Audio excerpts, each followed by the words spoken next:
Your Excellency, Mr. Kassym-Jomart Tokayev, President of the Republic of Kazakhstan, Excellencies, ladies and gentlemen. It's a great pleasure to meet the extended members of the SCO family today. Let me first appreciate the efforts of the Kazakh chair in taking this initiative to convene us all. I convey the following remarks on behalf of Prime Minister Modi, who could not be here because of the ongoing Parliament session in India. I begin. Excellencies, the world is currently experiencing profound shifts driven by geopolitical tensions, geo-economic forces, and geotechnological advancements. They all have sweeping implications. As we look ahead, there are both immediate and systemic challenges and opportunities arising from them.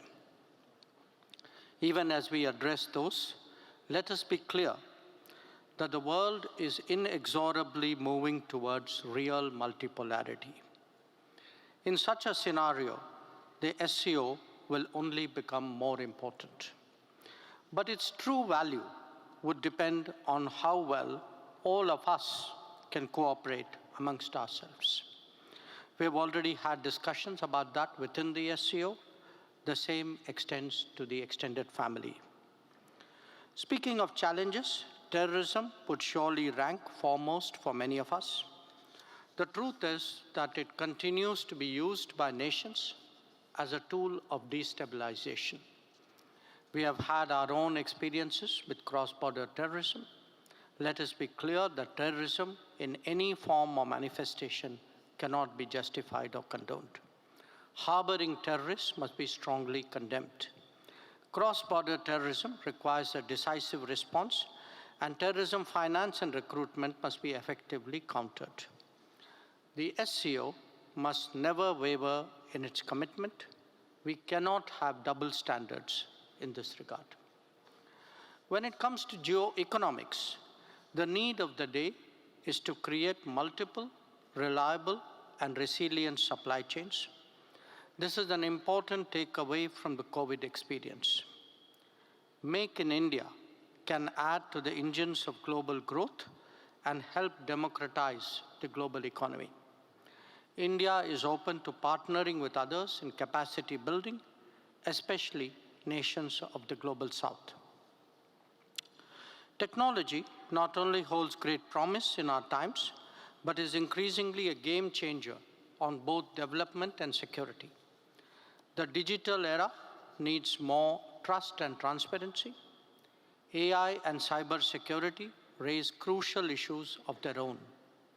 At the same time, India has shown that digital public infrastructure and digital financial inclusion can make such a huge difference. Both were discussed during our SCO presidency. But today, they can also expand the scope for international cooperation and involving SCO members and partners. Excellencies, while standing resolute on challenges, it is equally important to actively and collaboratively explore avenues of progress. The current global debate is focused on creating new connectivity linkages that would better serve a rebalanced world. If this is to gather momentum, it requires the joint efforts of many. It must also be respectful of sovereignty and territorial integrity of states and be built on the foundation of non-discriminatory trade and transit rights to neighbors. For the SCO extended family, we flagged the progress made on Chabahar port recently through a long-term agreement between India and Iran. This not only holds great value to landlocked Central Asian states, but also de-risks commerce between India and Eurasia. While on the region, let me also speak about Afghanistan. We have a historical relationship between our peoples that is the bedrock of our ties. Our cooperation covers development projects, humanitarian assistance, capacity building, and sports. India remains sensitive to the needs and aspirations of the Afghan people. The SCO extended family shares a commitment to reform the current international order, This is only possible when those efforts extend to the United Nations and the Security Council. We hope that in the near future, we can develop a strong consensus on the way ahead. Excellencies, India has contributed significantly to enhancing the economic agenda of the SCO. We have institutionalized mechanisms like the SCO Startup Forum and the Special Working Group on Startup and Innovation. With 130,000 startups in India, including 100 unicorns, our experience can be useful for others. When it comes to medical and wellness tourism, you may be aware that the WHO has set up a global center for traditional medicine in Gujarat.